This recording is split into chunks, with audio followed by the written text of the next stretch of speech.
All that sweet romantic guitar, it's all him. I had to learn that shit to try to impress a girl in high school. It didn't work. She wasn't impressed, or you didn't learn it?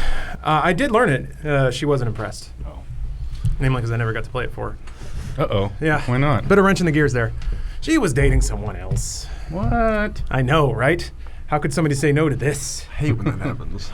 Especially when this has like about 70 extra pounds of body fat on it. And severe issues about women.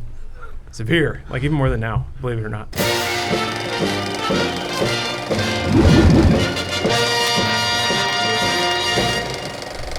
Hello, everyone. Welcome to another episode of Funhaus. This week's episode is sponsored by Hymns and Second Galaxy. I've got my friends Alana, Lawrence, and Ryan with me this week. Say hello, everybody. Hello. Hi. My name is Daniel, and on this week's show, we're going to talk about a new slew of reboots, remakes, and reimagined versions of old ideas, and maybe ponder if there's anything too perfect to be redone and remade in this modern age. And then the streaming and intellectual property wars are upon us. NBC Universal has entered the fray with their new service called Peacock. We'll talk a little bit about that later and that fun name. And Lawrence can groan a little bit more. And I hope to, Lawrence was talking to me a little bit about his theories for The Matrix 4 Yeah, I got yesterday. some thoughts there. So hopefully we can jam that in. But to start out with, there was a Variety profile this past week on legendary TV producer Norman Lear. And on speaking about the continued interest in Norman Lear's library of intellectual property, Sony Pictures Entertainment CEO Tony Vinciquerra, I can't say his name. Vinciquerra? Vinciquerra? I have no Vinciquerra. idea. Apologies, Tony, for massacring your name. But so he was talking about people's interest in Norman Lear's IP. And he said, we have so many people coming to us saying, we want to remake that show or that show. Very famous people whose names I won't use, but they want to redo The Princess Bride. Some people want to do animated versions. Some of them want to do the sitcoms. Not a month goes by when we don't have an idea coming from some very big names wanting to do things with Norman. Someone just reads like a Trump tweet. Yeah. Very famous people. Very big names. names. Big names. Well, that's the Sony CEO for you. Was Norman Lear involved with Princess Bride? Yeah, he was producer. Wow. So he also, if you weren't familiar, he did, there's a lot of sitcoms. All in the Family, Jeffersons, Maude, new show called One Day at a Time. Mary Hampton? Or I don't know. I forgot. All No, of that's those the wrong sound made name. up. Anyway. Mary Tyler Moore? No, No. never mind. Anyway, recently he did a live to broadcast version of All in the Family and the Jeffersons. So that brought him some new attention. He won an Emmy. So he got this deep dive on Variety. And then people took this little snippet that Tony said about someone famous whose names he wouldn't announce wanting to do The Princess Bride. And the internet has run with it and told everyone how horrible of an idea it is. It was kind of immediate backlash, thousands of reaction gifs. But I guess the internet decided this was a terrible idea and that The Princess Bride is too sacred a ground to retread. I think Lawrence even got in the fray a little bit. Yeah. Yeah. But I wanted to talk to you guys. Is Princess Bride too perfect to remake? And is that something that even matters anymore? Or are things going to be too holy to ever touch again? Like, My take is always, if you don't want a remake, just don't watch it. Yeah. Like, I think that they can remake anything. I only saw The Princess Bride for the first time last year, maybe the year before. I also didn't see it until adulthood. Yeah. Blaine showed it to me because he, like, when I mentioned I hadn't seen it, he was like, what? Yeah. So I watched it immediately, and it had been dramatically overhyped to me my whole life, especially Little from bit. Americans. That's a shame. So I feel like it's a huge thing in America, maybe less so in Australia. I'm not sure Wait, if you I'm right don't on like that movie? I thought it was fine. What the I was like, a fuck? lot of it was very fun. So I feel like I'm not the right person to talk about this, but and I know how beloved it is, but for the most part, I don't see why someone couldn't recreate something. Like, people said they didn't want a new God of War, and then that game won Game of the Year pretty much universally. So it's like, if you don't want it, don't play it, but it could be awesome. Yeah. I similarly came to Princess Bride in adulthood. I never saw it when I was a child, so I think I'm missing those nostalgia pieces. to Yeah, make it or the click magic. So much for me. I mean, it is a good movie, and it's fun, and it's one of those movies I think when you see it, you realize how many quotes and pieces of it have permeated Yeah. pop culture past where the movie had? So I'm sure there were things you were familiar with.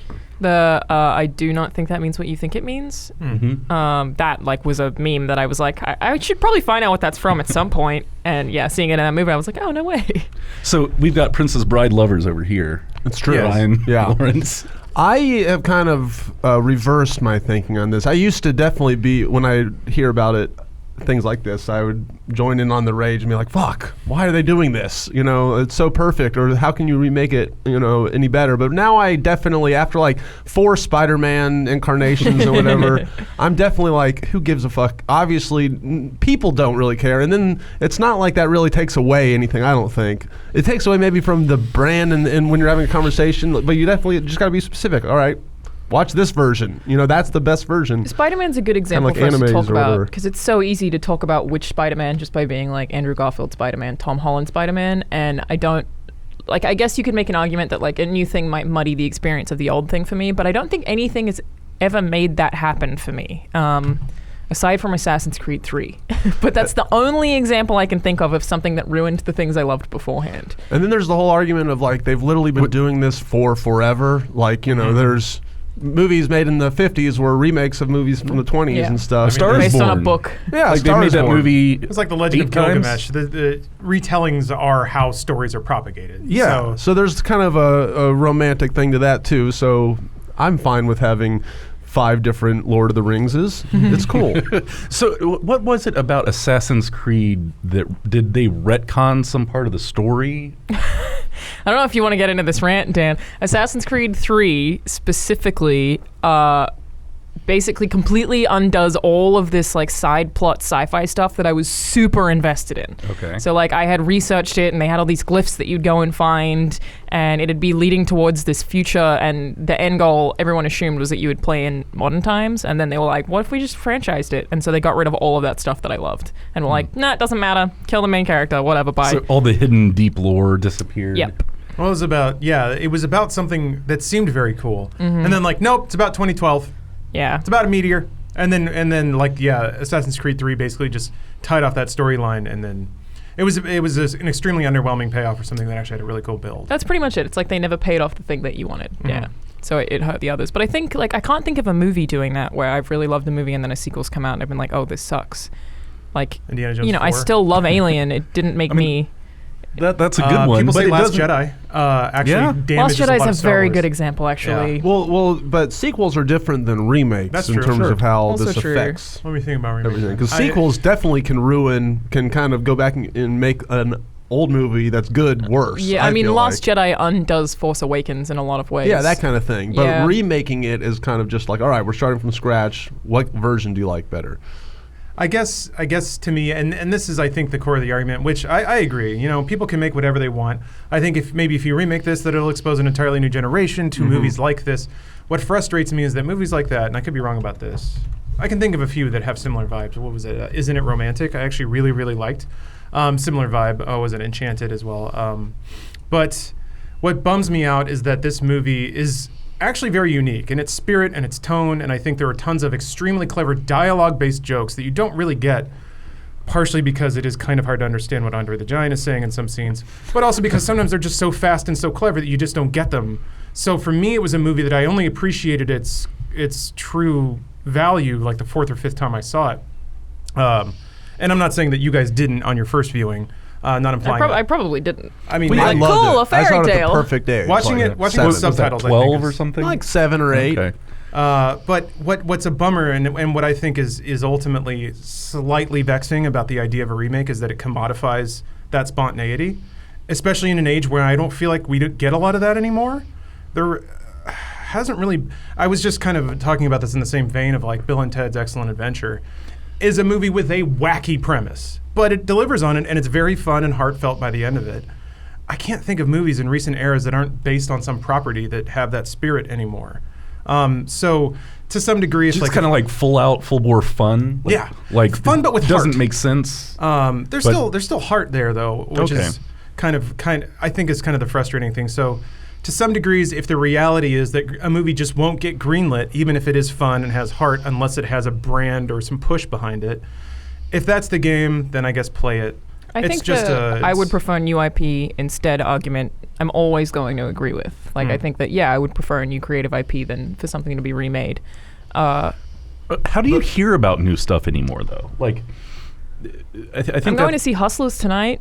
I'm really excited to watch that. Yeah, I heard about Hustlers? that mostly through social media. I saw a trailer. Word of mouth is the only way I feel like new ideas are spread. Yeah. Well, advertising or things like that are all. Studios don't make them because they old can't IP. guarantee money. Whereas for a property that's already out, they're like, well, look how much we made on merch in the last year. Of course, we can justify bringing this out again. And I get the business side of it for sure too.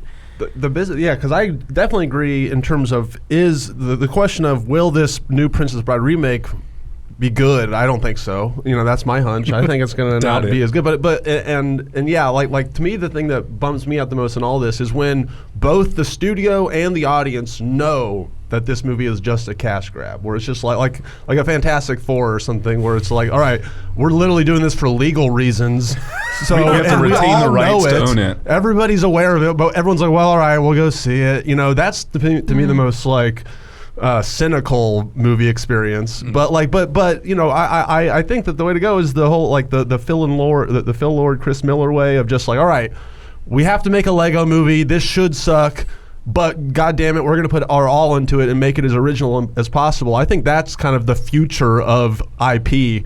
Is like I can imagine reinterpreting old stuff and making it totally brand new. People like who a would fraction. work on the Princess Bride remake movie are probably going to be people who are really passionate about the Princess Bride, and I can imagine a lot of them would be so stoked to work on it. So I feel like the studios are always going to be like, make money, crush your dreams, but I imagine it'll be a team of people who might be super excited about it. Yeah, that's the best case scenario. Work on making the film. Yeah. Well, I don't even know if Princess Bride is a. I guess it has. Yeah, I guess it's worked its way into pop culture enough. What with all the references and things. I wonder if it's got the same clout as like a Hasbro board game. I was kind of wondering that too. Right. Is Princess Bride popular enough that you would guarantee that it would make money? I think it's kind of a deep cut. I don't honestly. know. What's the last romantic comedy that really broke? And I don't move in those circles really. I suppose it kind of is a romantic comedy. And another thing that you guys said, like in terms of where do people see new stuff, like to me, I know me and you, Dan, we go see a fair amount of independent movies, but like most people I know that complain, the next question is like, all right, how many fucking small movies did you go support this month? And like, I don't get that out that often. It's like, all right, okay, so don't mind. Yeah, like no, most people, the internet at large, I feel like it isn't supporting small stuff, which is out there. It's all out there. You hey, can go I see saw it. The Lighthouse last week, and I did not like it. Oh, all right. Oh man, I was really excited for that. Bringing everyone down, Alana. I liked everything except the last 5 minutes of The Witch. So yeah, me too. I'm like The right Witch. there with you on that one. I was so excited. I was so sorry about that. No, and kind of going back to a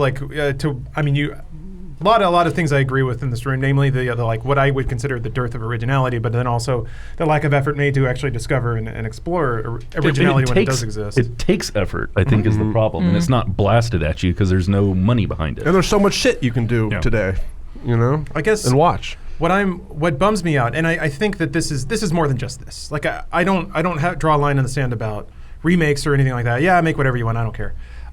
What bums me out is that I'm sick to death of cynicism in media, because that's just the phase we've been in. Stuff like, The Boys on Amazon, I had a very negative reaction to that for that reason.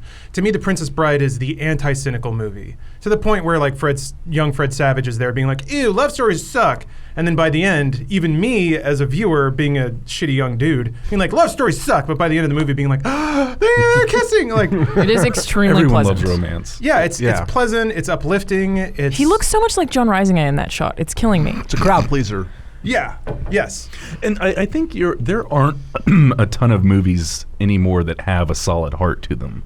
I think you hit the nail on the head. Is we as a society have become extremely cynical, where things that seem heartfelt and true and just kind of full of life like, okay, seem where's the false angle? and lame. Yeah. Where's we're the talking about twist that now. makes it a bad guy? Presuming that a remake must be corporate focused and a money making machine that's raw cynicism. Historically, though. Yeah, you're right. You're absolutely right. But the last movie I saw with true heart was Good Boys, dude. That's what I was gonna say. I was just waiting to be like, Good Boys, actually. Yeah, that was great. They make them, it's 100%. just not often. Last movie I saw that I felt like really had a nice heart, and that was pretty recent. I'd say the Paddington movies too. Oh my God, I love those Hey, movies man, so I much. love Paddington. Every movie should be like Perfect that. films. I thought Cockblockers actually, in terms of just like teen dramas and stuff. Yeah. Which I guess we weren't really talking about, but that one had a really nice. Game really Night nice was arc. also really good. Really. Yeah, that was wonderful. Not that much hot, but it was really good. I'm trying to think about. It wasn't that cynical though. You know, people into games. You know, Yeah. they're like trying to. It was all about them Yeah. actually getting back around and making up all the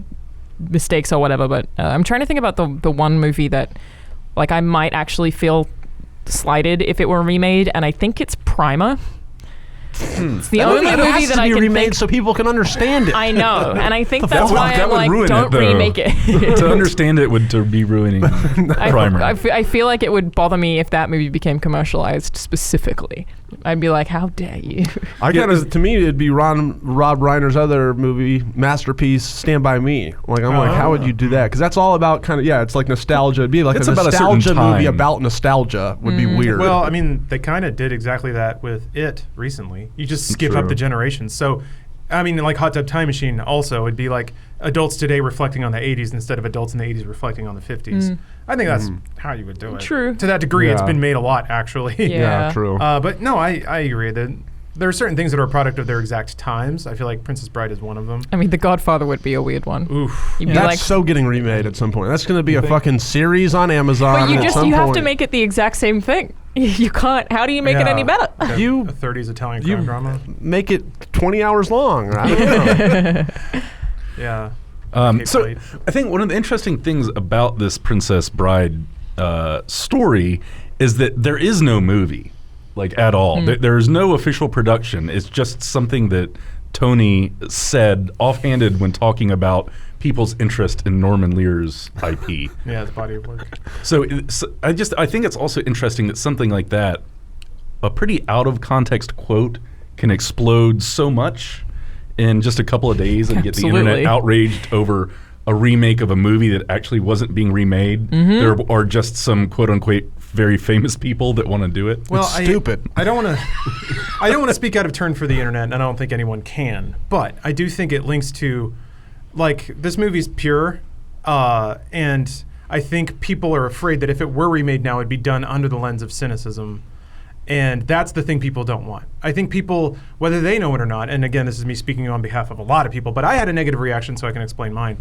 Is that I'm so tired of being told that everything sucks, and movies thinking that that's a novel message. Like, I get it. I live it every day. I don't need that when I go see a movie. And to some degree, I think that was part of the backlash about Last Jedi as well. It was like, oh, there can be no heroes. I'm like, motherfucker, I want heroes. I need them. And I think that's also why everybody's so got weird boners over Keanu Reeves, because he's just the pure boy we need right pure. now. So Honestly, that's one of the reasons I like Shazam, is it did seem to just be about joy Yeah. and lacked. I mean, there was kind of a postmodern commentary on itself, but it was never seemed cynical or negative or nasty in any way. yeah, a lot of the Marvel movies have those slants. You know, Captain America's out there trying to be the pure American boy, and the entire world is trying to punish him for that. And to some degree, it's nice to see that in the arc of a film. But yeah, sometimes you just get tired of being told if you try to do the right thing, you'll get punished for it. Everyone should go see Paddington. Okay. One I and don't two. think Have you you can seen go them, anywhere Lawrence? I and see haven't, it. no. Oh, Oh. they are fantastic films. Like, I feel like Paddington 2 is the perfect movie. It really is. It is brilliant. And it's got the moral paragon character where they don't change a whole lot. It's the kind of the pureness of their vision of the world is what all of the rest of the movie hits against their pureness and bounces off, and other people change. And I don't know. There's something about Yeah, I mean, Paddington's presence makes everyone a better person. And I think maybe one of the reasons I'm interested in that is because I feel like we need some more figures like that in the world. Maybe you can't exist like that anymore. We need more talking bears. And if I have Ian to do it, I Marmalade. will. We need leaders that are pure, Yes. I think. Or at least that's what I think I want. No, I don't know. I think you're right. I think we're all tired of our leaders, or the people we think we should be looking up to, being the most horrible pieces of shit imaginable. I think we're just tired of that. So, That would be cynicism itself, though. Lauren's calling them the most horrible pieces of shit. They're human fucking beings. That is man. also true. One would God, like to just- think they are. who, if they're, these very famous people that are interested in remaking Very Princess famous Bride. people, several of Biggest. them. Who Big, huge could it names. be that would actually get you be like, you know what? I'm going to go see Princess Bride with Keanu Reeves? Paddington Bear. He's the lead. Like, how do you recast Andre the Giant? Oh, I don't Is there anyone that The big Rock, anymore? dude. know. The Oh Rock. yeah. John No, I Cena. don't think that's quite right. Andre the Giant mean, has like a. Not right, He's a teddy but bear for sure. And like was in real life too, is my Yeah. understanding. And that's Sometimes. like Christopher Guest. Like this movie is so stacked with just legendary actors, performers, writers. Alana, do you directors. know who the ugly couple that's about to be here in a second Oh. is? Do you know who they are in real life? No. Hold on. the what was his name? Like Magic Larry or something? Yeah, right There, there, right yeah. there. Who's that? I mean, I feel like I might recognize their faces now that I'm looking at it. You'd I have don't to know. hear I don't their know. voices, I think, for it to click in. Yeah. Billy Crystal. Really? Yeah. No way. I forget who the woman is. Yeah, voice of Mike Wazowski. Billy Crystal and woman. Yeah. Sorry, I didn't mean to interrupt. I know, it's like stacked with cameos and yeah, to think about it in those terms of who could even execute that now is tough. I feel like Ryan Reynolds would be a good lead. Mhm. He's got that snarkiness, but Yeah. also that sort of charm. Chris Pratt. Yeah, yeah. Maybe, I can see yeah. that. Diego Luna as just like one for one casting. It's getting a little. Benicio del Toro would be. I mean, that I'm guy? getting up there in years. Just but put him in yeah. everything. But in terms of directing and writing, that's I think. Who would be Ginny? I actually feel like that one's easier.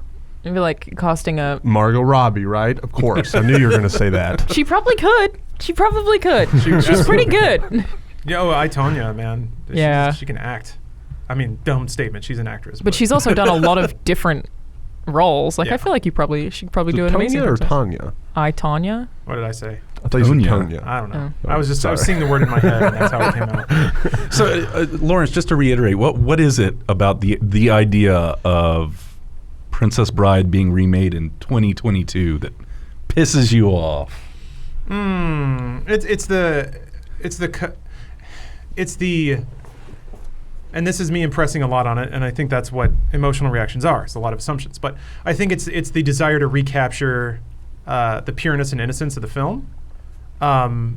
Just being an impossible task? No, I think it's the desire to shortcut your way there instead Okay. of coming up with something new, and then also my lack of faith that a remake could equal or even surpass the charm of the original. So it's I get the idea to remake it because it is so close to a lot of people, but And I just wish, I wish something like that could exist now in an immaculate conception sort of way, without needing to piggyback off of the existing popularity of something else. Paddington 2. Yes, maybe it is Paddington 2, and to my own I have no right to complain about it. I haven't seen Paddington 2. You totally should. you guys have heard us talking about hymns and how they're helping guys look their best. If you haven't yet, it's time to see what they're all about. We've got a problem. 66% of men start to lose their hair by age 35. Is your hairline creeping back like the setting sun over the horizon? The best way to prevent more hair loss is to do something about it now, while you still have some. Why do nothing when we have the science? Hims is the answer. A one-stop shop for hair loss, skincare, and sexual wellness for men. Hair loss can be a real hit to your confidence. I know hair loss is something that I worry about too, but it doesn't have to be that way. Thanks to science, baldness can be optional. Hims is helping guys be the best version of themselves with licensed physicians and FDA-approved products to help treat hair loss. No more snake oil pills, gas station supplements, or deals with the devil. Just prescription solutions backed by science. 4Hims connects you to real doctors online, which saves you hours and is completely confidential. All you have to do is answer a few quick questions which a doctor will review. And if they determine it is right for you, can prescribe medication to treat hair loss that is shipped directly to your door. I will also personally recommend speaking to your doctor to make sure that this is safe and appropriate for your specific body and health situation. Do something to help stop hair loss and help promote hair growth. Order now. Filmhouse listeners can get started with the Hims Complete Hair Kit for just $5 today, right now while supplies last, and subject to a doctor's approval. See the website for full details and safety information. This could cost hundreds if you went to the doctor or a pharmacy somewhere else. So go to 4hims.com/filmhouse, that's forhims.com/FILMHAUS. forhims.com/filmhouse.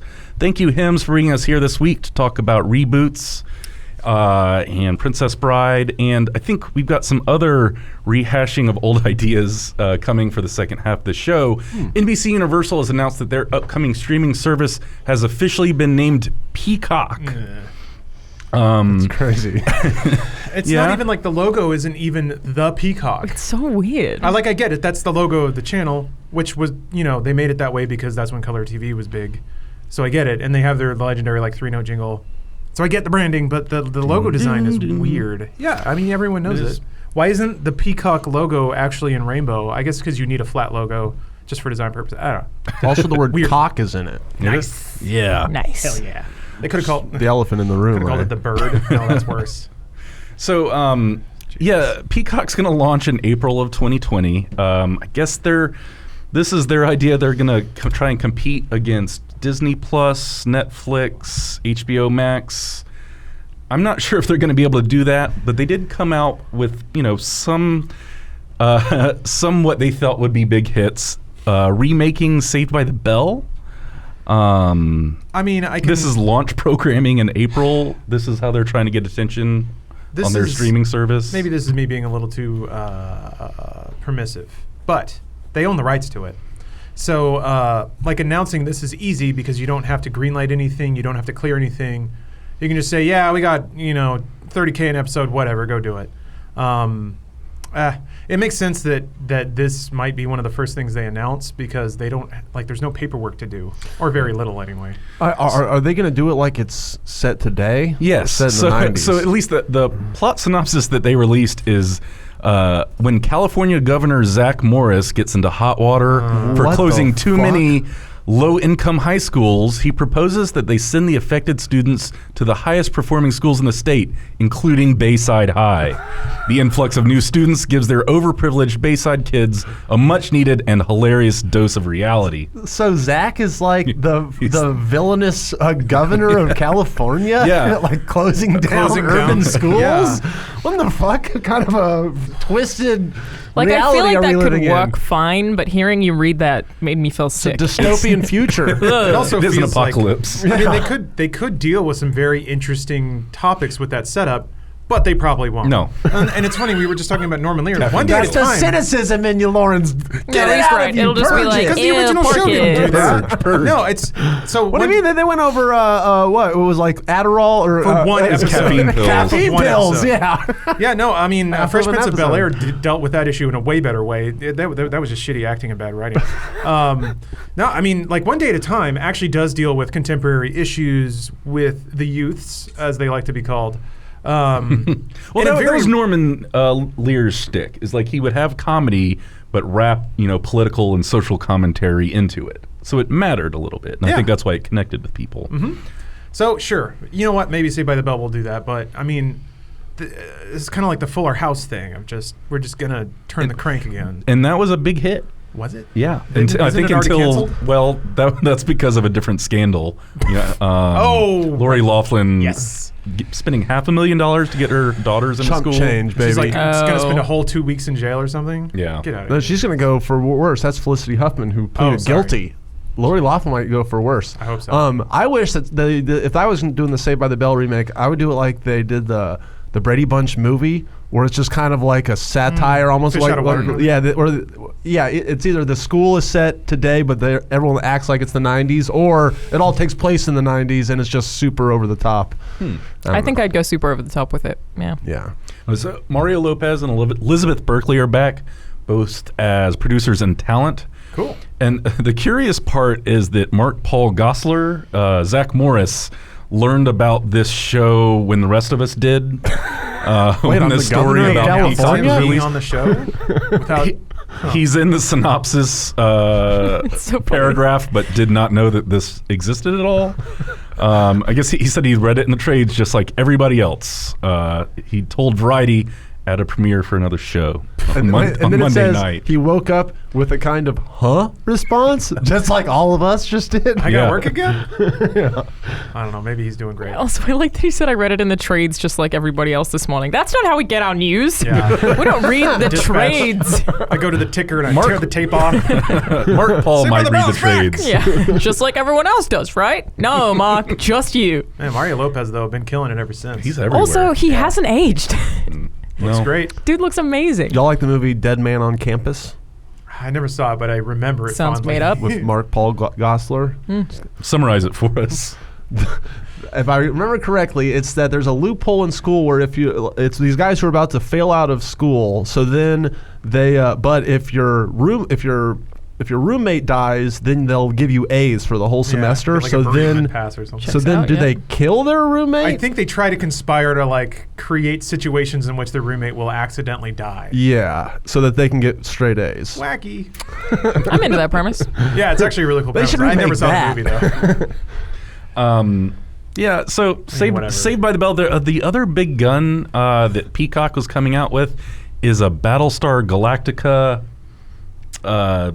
I don't think reboot was the right word for it, but the showrunner from Mr. Robot, Sam Esmail, Oh. is supposed to be running this. Oh. Damn. Okay. And actually cool. clarified yesterday, I believe, that it is not a remake, but explores a new story within the same mythology that stays true to the spirit of Battlestar. It's very unclear. I'm totally where on it board is. with that. It seems like a spin-off series, like similar to what Disney's doing with Mandalorian, Maybe so. rather than a remake of Battlestar.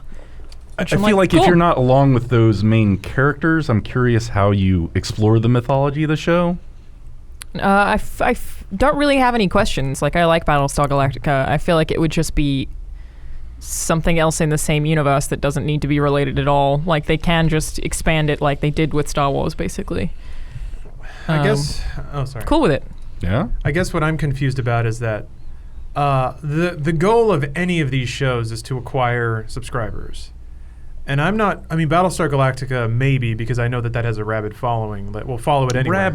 Rabid. Sorry. But small? Proportional. Yeah. Small. It's a sci-fi TV show. But it has a core base that might be willing to pay $5 a month to watch a new version of that show. Yeah. Like I mean, it's Paramount tried working that for with Star Trek. Exactly. I don't think Saved by the Bell is that kind of show. No. People watched Fuller House because they already had Netflix, but I don't think people will. I mean, I'm speaking totally out of my base here, but to me, it's weird to see networks trot out these shows that have recognition, but not necessarily like a following to the point where somebody's going to open up their wallet and fill out a order form to just start watching right away. Well, I think Saved by the Bell has to be one of those shows where it's so good that everyone's like, oh my God, you really need to see it. I don't know if it's good. I don't even know if that Neither, counts. but that's what I they haven't have to seen do. it in Everyone says that 25 about years. Cobra Kai, but how many people watched it on YouTube? It's like right there. I Yeah. got HBO, obviously, for Game of Thrones, but kept it for Barry and Chernobyl, which I only heard were good because people told me I should see them. Chernobyl. I I think- haven't finished, but it is fucking rad. Yeah, I think people like Killing Eve's a good example of a show that's like, if you heard about it, you wouldn't know what it was. Handmaid's Tale, that people like, you have to watch it, it's that good. And I feel like they have to be able to do some of that as well. I don't know how you make Saved by the Bell that good. That's the thing, is that they fucked this up, dude. But like, what if It's it's a like dumb The comedy. Office levels of good? They're like, all right, we're going to have our multi-billion-dollar rollout of this huge platform, and then our two things we're going to announce is Saved by the Bell and Battlestar Galactica. for now. Things no one has given a shit about for No. forever. The wars have not kicked into high gear yet. I think. It'll get weird, Yeah. I think. Yeah, because it's going to be everyone fighting, and like there will be promotions, and what I'm scared of. It already sucks. I It already hate- sucks. Yeah. But like when it starts getting to like DirecTV levels of skis of like, well, Peacock signed a deal with this company, so when you sign up for that, you automatically get this for free for a year. And then we're just going to start billing you for it, so they can drive up their viewership numbers to make them look like a success. And it's just going to get gross and weird, and like you're going to go in and buy a new iPhone, and they're going to be like, "Hey, guess what? You just qualified for 2 years of Peacock." And you're like, "I don't want that." And you're like, "Too bad, Peacock, because we I- signed a deal." Get that?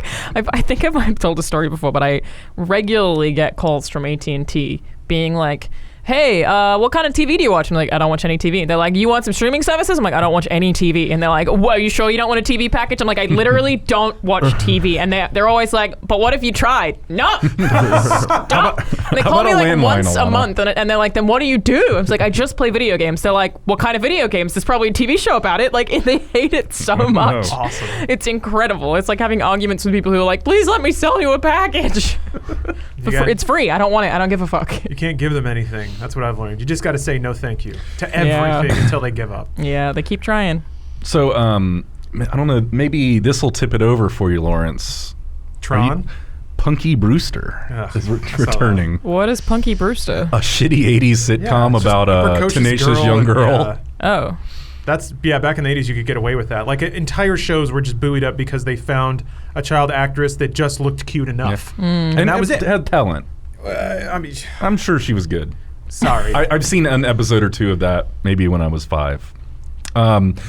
There is an interesting project called Brave New World, Aldous Huxley's famous book, written by Grant Morrison, who's a pretty famous comics author, Batman author. Yeah.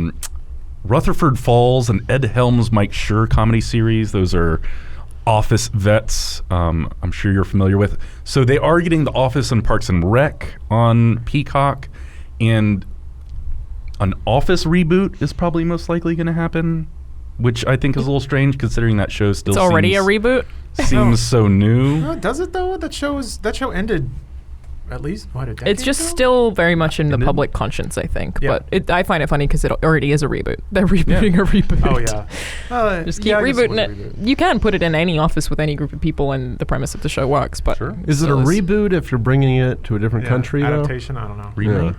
I don't know. I mean, the first episode is like 1-to-1. Like, the characters are all the same. Like, it's pretty close. But yeah, it really is. Peacock seems to be bringing a bunch of junk to the table to play with. Another season of AP Bio, a second... I've heard that's good. Yeah, same. I haven't watched any of it. A second Psych film, which is another show I thought ended years ago. I haven't heard of any Psych? of these. Like the one about this fake psychic detective? Yeah. Wow, I haven't thought about that in a long time. A new Real Housewives spinoff, and then some probable Olympic content because they'll be hosting... NBC has been hosting the Olympics recently. There's something very funny about, I don't know, the Olympics probably as well. We have that. You like the swimming, right? It was actually really hard to watch that streaming for the past few Olympics. NBC was really weird about it. Yeah. Now we got Peacock doing it. Wait, so does NBC own Olympics Clearly. broadcast rights? They don't own it. I believe they buy them, and it's extremely expensive. Yeah, and I I believe a loss leader. Like, I'm pretty sure they don't make money on it because it is so expensive to do. Yeah, I guess my concern is that ultimately, what supersedes all of this, even if the shows are amazing and life-changing and have so much to say, there's too much. There's absolutely too much. We're already oversaturated. I mean, Rooster Teeth tried to play this game and clearly didn't go anywhere, really. So I don't know what more networks think that they can carve out because they're so late to the game already. And by the time they actually launch... Gosh, it is going to be the realm of there's going to be third-party companies that bundle them and try to sell them together, and then you're going to have tons of channels you don't watch. What would work for me if they gave me an option to subscribe to a show. So if each of them, and I have to download every app on my Xbox or whatever, but if each of them was buy this pass just to have access to this one show and you can watch that here, then I would probably do it. But if I have to subscribe just to maybe watch something, I wouldn't do it. Make it like renting a thing from Amazon or YouTube or whatever from those apps. I would be open to doing that. How to Train Your Dragon stream works, right? Mm-hmm. If they made a How to Train Your Dragon TV series... I think they have that. Do they? Yeah. I think. Because I was I'd watch that, and then apparently I wouldn't because I don't know about it. Unless it's too child-oriented, I guess, because I feel like those films aren't too kiddie, but... I could be wrong about that. But, DreamWorks Animation, Focus Features, and Universal are all going to be bringing original films to Peacock. None of that's really been announced. But, yeah, I think these kind of IP and streaming wars are just starting, and it is over already, it seems like you were saying. But yeah, if you've already got Netflix... This happened to Netflix is wild, because Netflix was the only one, and now it's like they're drowning around giants. Yeah. I mean, so you've already got your Netflix. And Apple's doing its own thing. Yeah, you've got Disney Plus is actually pretty attractive with the amount of original content they're coming out with. I don't quite know what NBC Universal is trying to do with this. I don't know what the end game is here. Unless it's like $2 a month, I don't see anyone making this their third or fourth it might be. subscription. Well, for a year. I think this is probably like they're just little tastes, and then at some point they're gonna start rolling out bigger and bigger things. They have for to, sure, yeah. right? And then all you need is one hit, baby. I and get then it, you and got that might be yourself true. a real streaming for service. a while, but like it has to be sustainable at some point. And there hasn't been a digital like direct-to-consumer subscriber network yet that can do that. Or has been hugely profitable. I think Netflix Yeah. is still in debt. No, they don't they've make never money. made money. Yeah. And Netflix is having to decrease spending because they're finding that I don't know what the pot of the gold at the end of the rainbow was supposed to be, aside from just losing money for all time. Probably Disrupting sell. the market. Just keeping most of the market. Yeah, no, well, acquire market, right, and then you can scale back. But now they're losing subscribers because they're scaling back. They're losing libraries that they used to license and things like that. So I just don't get it. I mean, all these companies are trying to outspend each other to acquire audience, but what happens at the end of that? Then all of these shows just get canceled, and then we're back down to a normal and palatable level of content. But then people are going to be wondering why they're spending $15 a month to watch one show. I mean, part of the reason that they do it is subscription services make these companies a lot of money because the amount of people who tend to subscribe and not actually watch the content is super high. So people just don't think about their subscriptions and they just make money off these people over and over and over again. But it's also because it's the best way for them to advertise. If people are already on an app that only has your products, you are constantly exposing a bunch of people to your products every single day, and you don't have to spend money on that. It's not like an ad you need to print in a magazine. They're there. It's digital. It's infinitely renewable. So I understand from a business perspective why we get subscriptions, we advertise to the same people who are already our audience or people who haven't heard of our stuff, and there are millions of them, and we can prove that is super appealing. I don't know what the long game plan is though. They spent $8 billion this year on original shit. It's great for Netflix actors. did. It's great for the market. It's yeah. great for us. and we get for cool viewers. shit Yeah, for well, fucking true. not that Also much true. money. You get a 3.5-hour Martin Scorsese gangster movie. Yeah, thank God. No, it's.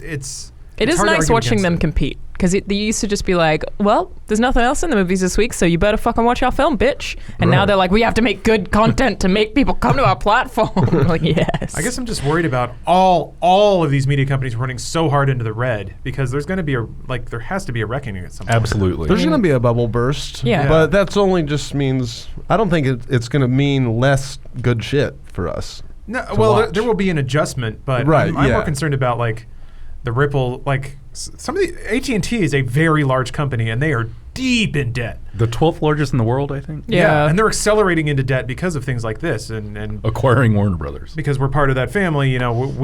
Rooster Teeth has certain. You think that this kind of thing could lead to a literal global financial crisis? I think it could lead Because I think we it could want have, more Saved by the Bell. I think. Well, no, I mean AT&T is a big company in Yeah. a lot of debt because of media. That's not a invalid concern. I think it would lead to a too big to fail sort of situation, Yeah. but I do think that it, I do worry about the fact that an entire entertainment sector is being pitted against each other to burn money that none of them actually have. That concerns me. When things like that start happening, when there's a runaway spend, and there's no real reason to stop, and companies kind of know that they can't just lay off 1.5 million people in a day. There's somebody's gonna have to pay for that, and I'm pretty sure it's gonna be me. It's gonna be tax money at some point, or some fucking hugely illegal grift that will come out 30 years. I think it's from going now. to be Netflix's dumbass investors. I don't think you're going to have anything to worry about, Lawrence. I guess that's my maybe. 401k, man. It's all Netflix. Yeah. Uh-oh. I told my investor to put it all on Netflix. You I'm tell me worried that's a bad about idea? it happening to video games, which has already started. We've already got a bunch of different stores and subscription services, but I'm worried about all of those stores then promoting online service games over everything else because of course they would, because that you can put more hours into and it's renewable content for the most part because players make the content that's entertaining rather than the game makers needing to do it, and they keep you on their service where you keep seeing their shit. And that's what I don't want. I'm like, please just keep making single player There's games. nothing to worry about, guys. We're in the golden age of streaming shit, all right? We can Golden get age. anything we want I don't on miss this ads. fucking I'll tell you that. machine. I don't miss ads at all. Which I have started seeing ads again because the only way to watch Cheaters is through the AT&T TV Now app. And let me tell you, it's fascinating to it be worth exposed it? to ads again. I mean, yeah, it's the only way to get my cheaters back in my life. But yeah, Seeing commercials is weird now. It is. I watched a very little bit of TV last week at night when we were in Hawaii, some bad HGTV, and the commercials are almost intolerable. they're awful. I don't remember the last time I actually watched TV. It's kind of weird. The only good ads I know are for you watch It a lot would've of been football, years for me. right? So Yes. Oh, okay, a lot of truck commercials. But All Is it sorts still of trucks and commercials. light beer? Like, is that still the wheelhouse? Those are the go-tos, yeah. The bread and butter. I do enjoy seeing that the demographic appeal is shifting a little bit. So sometimes there's light beer ads that target women. Wow. So that's kind of nice. Women like it's beer. 2019, but yeah. Well, I mostly see the female targeted ads because Stephanie watches true crime nonstop. Yeah, So- women love true crime. that is that target audience for It's sure. a real thing. So let me tell you guys real quick about our second sponsor this week, Second Galaxy. They offer an open world MMO sci-fi adventure. Second Galaxy is a hardcore science fiction MMO RPG. Core gameplay involves space exploration, real-time combat, fleet building, and free trade. This is a massive universe. The system of Second Galaxy is about 1,000 light years in diameter. The skillful and challenging experience of the pilot license acquisition process with its tough and harsh examiner will teach you the fun and challenge of the system. In Second Galaxy, you travel across unknown galaxies with wormholes. Exploring the undiscovered zones via this wormhole system brings you the feeling of seeking the unknown across time and space. This is a deep space expedition that delivers you the feeling of treasure hunting, from deciphering a star atlas to locating a galaxy to warping to it for rewards. Second Galaxy features a dynamic real-time trading system. You can produce important or even key items and monetize them via the trading post. Players from countries around the world can work together or against each other to create their own story in this shared universe. There are 4 leagues: the Economic Community of Dawn, the Neo-Europa Federation, the Oracle Empire, and the Republic of Spheris. To compete or cooperate for glory, and endless colony wars and epic galactic warfare. Thanks to Zlong Game for sponsoring this video. Check out Second Galaxy by following the link in the description. Thanks again, Zlong Game, for sponsoring the episode this week. Let's talk about some reboots, some streaming wars. And before we get out of here this week, I do want Lawrence to dish on his Matrix 4 idea. You said you've been reading some academic text about futurism written in the 70s. I've been getting into those books again. There's a book called Autonomous Technology that actually Fareed let me borrow because we had, and in many of our high thought conversations, I'd expressed concern about runaway technology. So it's interesting because I am the world's foremost Matrix thought leader. It is I guess. known. Yes, Yeah. it is known. Some people, I would say, thousands, have tweeted at me being like, "What would you want out of a Matrix 4?" And it's a tough question to answer because I always felt like Matrix 2 and 3 asked an interesting question and actually gave something of an answer, namely in regards to like free will, predetermination, like sentience, volition, all of these things. Pitting humanity against machines was the perfect stage for that because arguably humans have free will. This deep philosophical discussion that the movies kind of touch on, and machines cannot or don't. So I was like, well, they kind of resolved their own conversation, so I don't know necessarily what philosophical ground there was to break in a Matrix 4. However, this book that was actually written in the 70s and has gone on, was very prophetic, deals with the idea that technology and the improvement of technology, it is assumed to be a universal good, namely because we can see the effects of it in the world around us. Like it makes people's lives easier. It makes their work easier to do. In the 70s, the dream was that technology would allow people to, have a 3-day work week or something like that. Turns out it really just concentrated wealth in the hands of fewer and fewer people. Makes us work harder. Yes. It's not true, Lawrence. The math is there, dude. The streaming service golden age, technology, what have we been talking about it? Sure, we get more shows to watch. Paddington. Paddington. The end He's of our on 12-hour Netflix, workdays. I think. Sure. Do you think the Matrix 4 will have some streaming wars in its history? No. It's not the beginning of the end. No, it's all right. More the thing that sort of ignited the thought in my head is that there are bits in the Matrix films that talk about that dynamic of runaway technology, and namely the fact that technology is thought of as a tool to humankind. And then the book also dives into the master-slave relationship, and especially going back to the Egyptians and stuff like that, how the prevalence of slave labor actually inhibited the development of technology because you didn't need it. So in that regard, then technology becomes our slave, something that we can use without paying or incurring any cost. I think the opposite is true. Well, You think they've slaved you? so Yep. yes, I think that, I'm you sure know, there's people some talk sort of about balance. our AI overlords all the time. I absolutely think that's already happened. People What are is your- posting things with specific captions to get likes on a website that doesn't matter because of an algorithm. They already rule us so much. But they do that because they want to get that dopamine rush, you know. So it does, like, it's not like but we're the still machine catering wants what it. we do and The how we machine doesn't spend get our anything time. out of it, though. The Right? people who made the AI do. Oh, because they get money What- because Yeah. they, okay, well, and they all right. write the rules, and then That's- wealth concentrates in their hands, and then you give crumbs to Okay, people. who yeah. We're participate totally in the already system. slaves. What, I what- agree. what is that creepy To other theory that people, you were not telling the me robots. about, where there's like a future AI that runs the world and punishes people? Rococo's basilisk. Yeah, it's basically the idea that I'm not supposed to talk about it. That's the problem. Yeah, Oh, it's, Always it's, up. it's the thought. The It's thought infection. considered a thought hazard. Basically, if you didn't fund its existence, it will retroactively punish you for not making it exist. And this is like a genuinely pretty well believed thing in the AI I mean, community. it's very literally happening on YouTube. Essentially, if you don't serve the system, the algorithm will punish you True. or de-rank your content. Yeah. Sorry, yeah, we got What distracted happens- from your. What happens in Matrix? No, this is Yeah, very sure. Matrix relevant. It is. No, well, so there's a conversation in Matrix, the second Matrix movie, that is frankly one of the slower parts of the film, where Neo is chilling out with like the village elder, and they're talking about the power relationship. Namely, the way that humankind often perceives good or morality is something that gives you power over your surroundings. It allows you to conquer nature, to defend yourself from predators, to minimize the risk of bad crops. Like, this is what irrigation does. It provides us food, it provides us security and safety. So a big part of Western thought is that it is good to master your surroundings and control them, which is to say then that, and sorry, this is going to start getting a little scattered because I don't really have notes that I'm going off of or anything, but so under the lens of that thinking, then technology is good, and the improvement of technology is good because it just gives us greater control over our surroundings. But yeah, there does become a tipping point where unless you examine the nature of that technology and the surroundings that you're trying to control, or even the desire to control those surroundings, then calling those things a good and assuming that that's good for all society it's like it's a conclusion that's foregone when it shouldn't be. And certainly like movies like The Terminator and The Matrix touch on these topics in a roundabout way. But I feel like that is one philosophical discussion that was touched on in The Matrix but not necessarily concluded, is the idea that as we develop tools, we then start to enjoy standards of living that make us slave to those tools. And then who has free will anymore?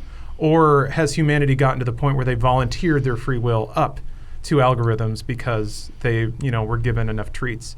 And I think certainly there are times, on YouTube or whatever, where if you want to live life as a content creator, then there are certain compromises you have to make.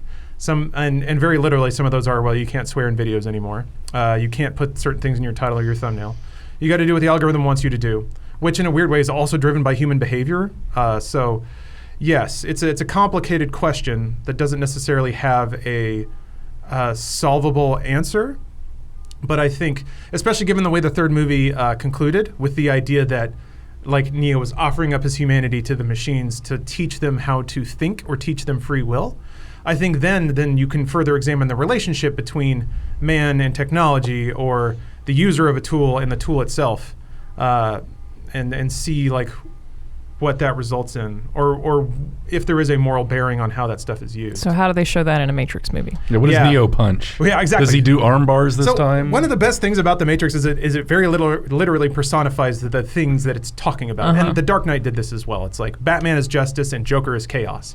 In this movie, like Mr. Smith is being a slave, and Neo is being master. He's being master in the sense that he has free will and can make decisions, whereas Mr. Smith is guided by a machine and has to do what his purpose is. He's slave to his purpose, whereas Neo controls his purpose. How a Matrix 4 personifies those thoughts is for people much smarter than me, namely Lana Wachowski. Yeah, I'm stoked she's back. Absolutely. Good. I'm glad that I have been bummed for decades that the Wachowskis are out there making amazing things. And I mean, you want to talk about shows that should pull people but don't, like Sense8. was very good. And Was that Wachowski's? Yes. Oh, I didn't know that. And for me, pretty uncomfortable because, it deals with identity and feeling like you're different inside of your skin. All things that are very obvious when you consider the Wachowski's life path and things like that. But it was still important media, I think, like I would consider The Matrix to be. So, yeah, man, how you turn that into a film, especially one that's digestible. It's got to look like an anime. It's got to look like anime.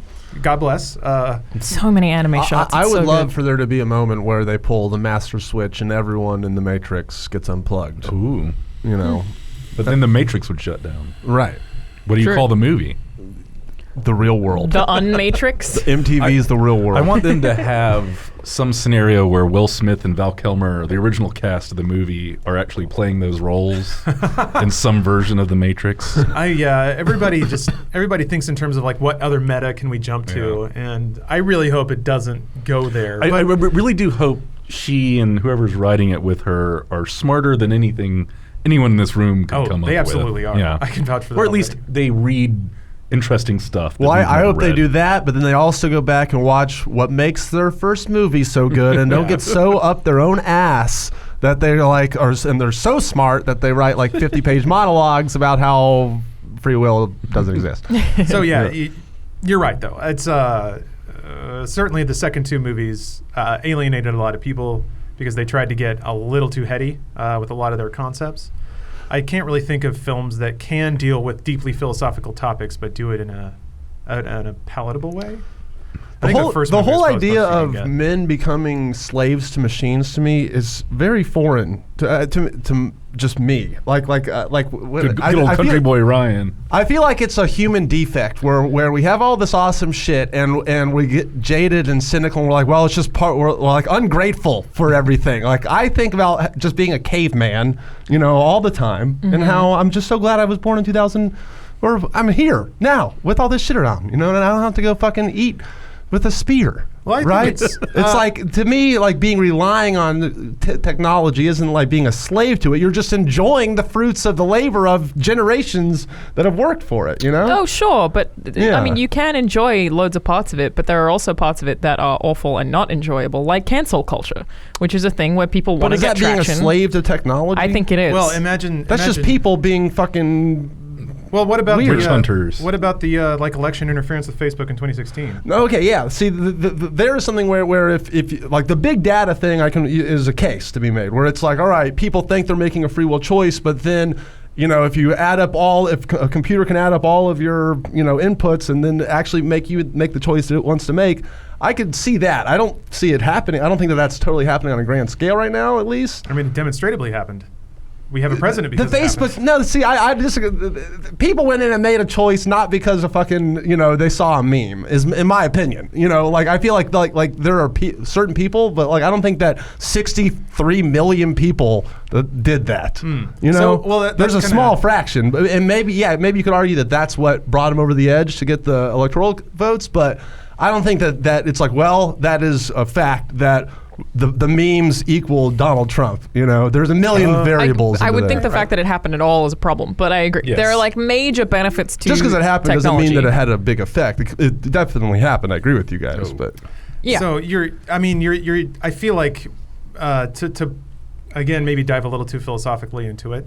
It sounds like you're making the argument that human beings have free will, and to lay the actions of people at the feet of their stimuli is shortcutting the human experience. And the fact that people make a free will choice to be just lazy, ungrateful assholes, and that's not them being a slave. That's just human nature, kind of. Well, then maybe human nature is that we're going to surrender our free will to. I definitely think that convenience. that's true. Yeah. Well, then. Maybe something should be done about that. Well, that's an Conversation should happen argument. to I think that, yes, without being exposed to certain thoughts, certain ways of thinking, or certain concepts about one's own existence, there is a tendency of human beings to prefer, ease of living, to have all of their, hierarchy of needs satisfied, and they'll just go to whatever satisfies those things. But, the unexamined life is not one worth living. I think that for human beings that have the miraculous capability to self-examine, to have sentience, it implies that there is some divinity there that could be attainable if we can just organize and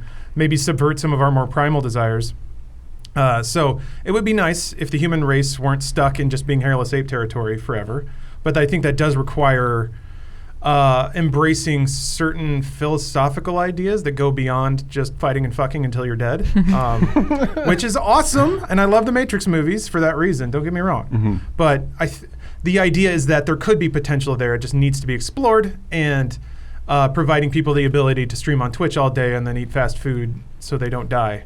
I remember giant Cheez-Its. I remember, you know how like the things that That's make like your opinion, man. It is. You're absolutely right. But this is the discussion. You know, I hope like the they Matrix say 4 gets humans are the apex predators because of tools. Like that's what differentiates us from animals. Technology is just a new tool. Sure. And I remember reading a thesis that said humans stopped evolving as quickly physically because technology has evolved instead. So instead of us physically needing to change now, technology is the thing that is changing. So it's like our tool is just like one-to-one with us right now. I actually think technology's probably surpassed us, frankly. Well, yeah. And we just the think that it timescale is hasn't. way different. Biological evolution takes place over millions of years.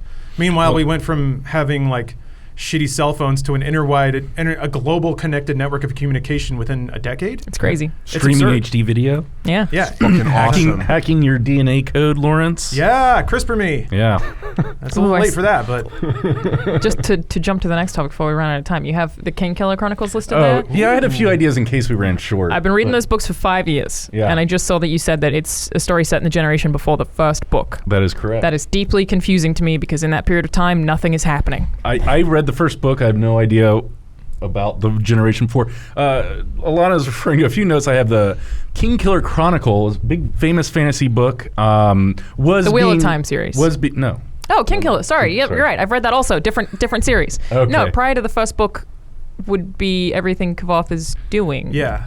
It'd be his basically life and time. So It would be maybe it's just before. But isn't before that. I think it would be his Oh. parents' story. Huh. Oh, That could what be were they? alright. They were travelers. Yeah, they were entertainers. Entertainers, which was the synopsis of the show, which may no longer happen because it was in production at Showtime or pre-production. They've let it go and revert back to the rights holder, Lionsgate TV.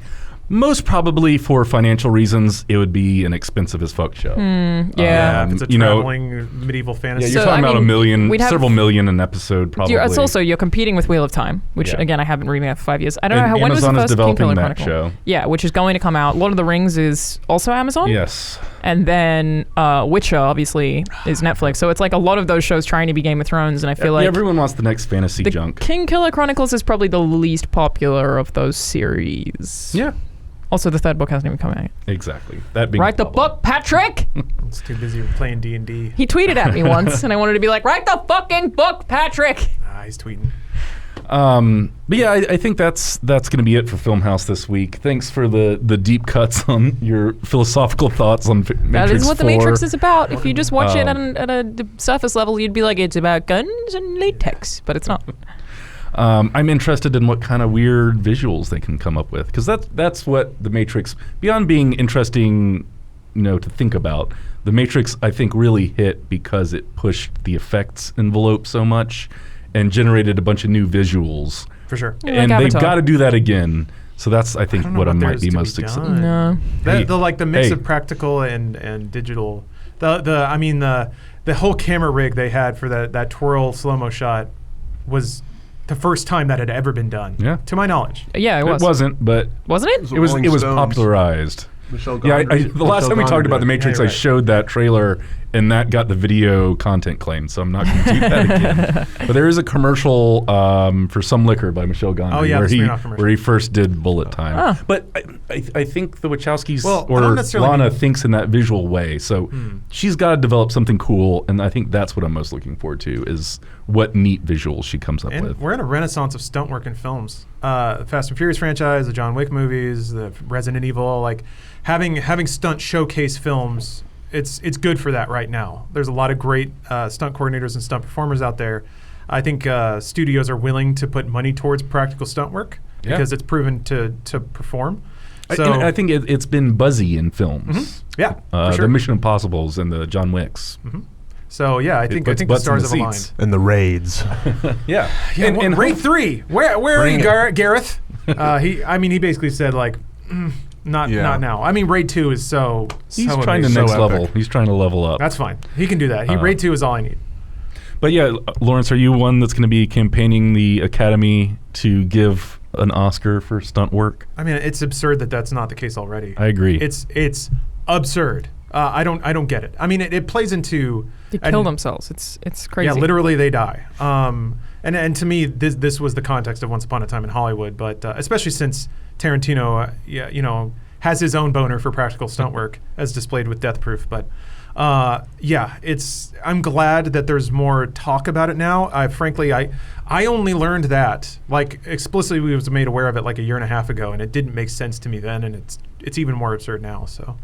Every time I've ever interviewed a stunt person, they have always had like negative things to say. Always like, I do all the hard stuff, and there was a guy who was Tom Cruise's stuntman who I was talking to who was like, yeah, I get to do all the dangerous shit, and he gets all the credit for it. Like, wow. Well, that's actors in general. They get credit for everybody's work. That is true. That's what Once Upon a Time that's in true. Hollywood The is all writers, the about. directors. Like, that's the whole point of the film. Brad Pitt's character literally gets stepped over his body. Yeah. So that Leo can go make connections with Roman Polanski and stuff. So, yeah, it's I'm glad that at least that discussion's happening, because even in stunt culture, they kind of talk themselves down. It's like you are the meat. You go get ground up and you go home. And if you get injured, you get a little hazard check on the side, and that's it. You're the meat. Yeah. Meat yes. sacks. Yeah. I mean, everyone on set thinks they're cool because they roll up on a motorcycle and fall off a building. Bunch and of then scars. Go home. Yeah. But it is that living of like you go and you eat your craft dinner with your dog. All right. Well, thanks for coming around this week, you guys. Thank you again to Hims and Second Galaxy for sponsoring our show this week. And we'll be around next week. Thanks for coming. Thanks for having me, Dan. Bye-bye. Yeah, thanks for coming. Bye, Filmhouse. In order to foil a terrorist plot, an FBI agent undergoes a facial transplant surgery and assumes the identity and physical appearance of a terrorist. But the plan turns from bad to worse when the same terrorist impersonates the FBI agent. Oopsie daisy. Released in 1997. I think there's still movies, like, people are still coming up with crazy